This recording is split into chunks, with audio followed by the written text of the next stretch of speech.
ಹವಾಮಾನ ಇಲಾಖೆಯ ಮುನ್ಸೂಚನೆ ಮೇರೆಗೆ ಮುಂಗಾರು ಮಳೆ ಬಹಳ ಬೇಗ ಪ್ರಾರಂಭ ಆಗಿದೆ. ರೈತರಲ್ಲಿ ಬಹಳ ಸಂತೋಷ.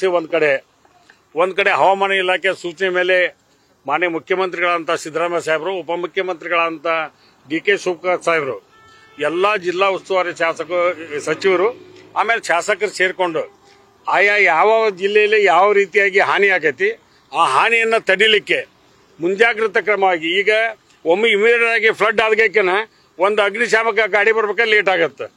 ಅದೇ ರೀತಿಯಾಗಿ ಬೇರೆ ಬೇರೆ ವ್ಯವಸ್ಥೆನ ಮಾಡಲಿಕ್ಕೆ ತೊಂದರೆ ಆಗತ್ತೆ ಅನ್ನೋದಕ್ಕೆ ನಾವು ಮುಂಜಾಗ್ರತಾ ಕ್ರಮವಾಗಿ ಇವತ್ತು ಜಿಲ್ಲಾ ಉಸ್ತುವಾರಿ ಸಚಿವರಂತ ಸಂತೋಷ್ ಲಾಡ್ ಅವರ ನೇತೃತ್ವದಲ್ಲಿ ಬೆನ್ನೆಳ್ಳ ಮತ್ತು ತುಪ್ರಿಯಾಳ ಮೇಜರ್ ಇಫೆಕ್ಟ್ ಆಗೋದು ಉತ್ತರ ಕರ್ನಾಟಕದಾಗ ಇದೆ.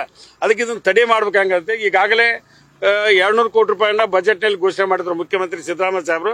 ಆ 200 ಕೋಟಿ ರೂಪಾಯಿ ಖರ್ಚು ಮಾಡಲಿಕ್ಕೆ ಈಗಾಗಲೇ ಉಪಮುಖ್ಯಮಂತ್ರಿಗಳಂತ ಸನ್ಮಾನ್ಯ ಡಿ.ಕೆ. ಶಿವಕುಮಾರ್ ಸಾಹೇಬರು ತಮ್ಮ ಇಲಾಖೆಯಿಂದ ಟೆಂಡರ್ ಕರೆದು ಅದನ್ನ ಭಾಳ ಅಂದ್ರೆ 2 ಬೇಡ 5ನೇ ತಾರೀಕಿಗೆ ಪೂಜೆ ಮಾಡ್ಬೇಕಂತಿತ್ತು ನಮಗೆ. ಈ ಮಳೆ ಪ್ರಾರಂಭ ಆಗಿದ್ರಿಂದ ಅದು ಎಷ್ಟು ಮಟ್ಟಿಗೆ ಲೇಟ್ ಆಗ್ಬೋದು ಅಥವಾ ದೌಡ ಆಗ್ಬೇಕು ಅನ್ನೋದು ಒಂದು ಇದೆ.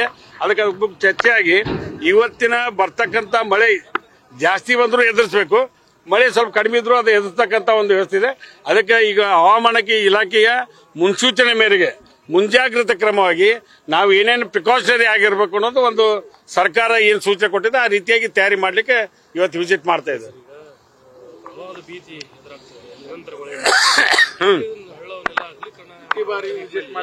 ಇಲ್ಲ ಈಗ ಮೊದ್ಲೇಕ ದುಡ್ಡು ಇರ್ಲಿಲ್ಲ. ಇದು ಕಳೆದ 100 ವರ್ಷದ ಸಮಸ್ಯೆ. ಒಂದ್ ಹಾಳಿದ್ದದ್ದು 3 ಹಾಳಾಗ್ಯಾವ. ಆಕ್ಚುಲಿ ಒಂದ್ ಕಡೆ ನೀರು ಹೋಗೋದು ಫ್ಲಡ್ ಆಗಿ 3 ಹಾಳಾಗ್ಯಾವ. ಅದಕ್ಕೆ ಇವತ್ತು ರೈತರು ಎಲ್ಲಾ ಸಹಕಾರ ಮಾಡತ್ತಾರೆ. ನೀವು ಎಲ್ಲಿ ಬೇಕಲ್ಲಿ ಮಾಡ್ಕೋರಿ, ಒಟ್ಟು ಬೇಗ ಮಾಡಿ ನಮ್ಮ ಹೊಲ ನೀರು ಬಂದಂಗೆ ಮಾಡ್ರಿ ಅನ್ನೋದು ರೈತರ ಬೇಡಿಕೆ ಆಗಿದೆ. ಅದಕ್ಕೆ ಪೂರಕವಾಗಿ ರೈತರು ಇವತ್ತು ಸಹಕಾರ ಮಾಡಕ್ಕೆ ಈ ದೌಡ್ ಮಳೆ ಆಗತ್ತ ನಾವು ಕನ್ಕೊಂಡಿರ್ಲಿಲ್ಲ. ಈಗ ಯಾವಾಗಲೂ ಇನ್ನೂ 1 ತಿಂಗಳು ಮಳೆ ನಾವು ಸ್ಟಾರ್ಟ್ ಆಗೋದು, ಅದು ಬೇಗ ಮಳೆ ಚಾಲು ಆಗಿದೆ. ಮುಂಗಾರು ಮಳೆ ಬೇಗ ಸ್ಟಾರ್ಟ್ ಆಗಿರೋದ್ರಿಂದ ಒಂದು ಸಂತೋಷ. ಒಂದ್ ಕಡೆ ಇದ್ರೆ ಇದು ಫ್ಲಡ್ ಇದು ಕ್ಲಿಯರ್ ಮಾಡೋದು ಅದೇ ಒಂದು 2-3 ತಿಂಗಳದಾಗ ಕ್ಲಿಯರ್ ಮಾಡ್ತೀವಿ. ಸ್ವಲ್ಪ ಮಳೆಗಾಲ ಮುಗಿದ ಮೇಲೆ ಸ್ಟಾರ್ಟ್ ಮಾಡ್ತೀವಿ. ಅದೇ ಬೇಸಿಗೆ ಟೈಮಲ್ಲಿ ಟೆಂಡರ್ ಆಗಬೇಕಲ್ಲ, ಪ್ರೊಸೀಜರ್ ಇದೆಯಲ್ಲ. ಓಕೆ.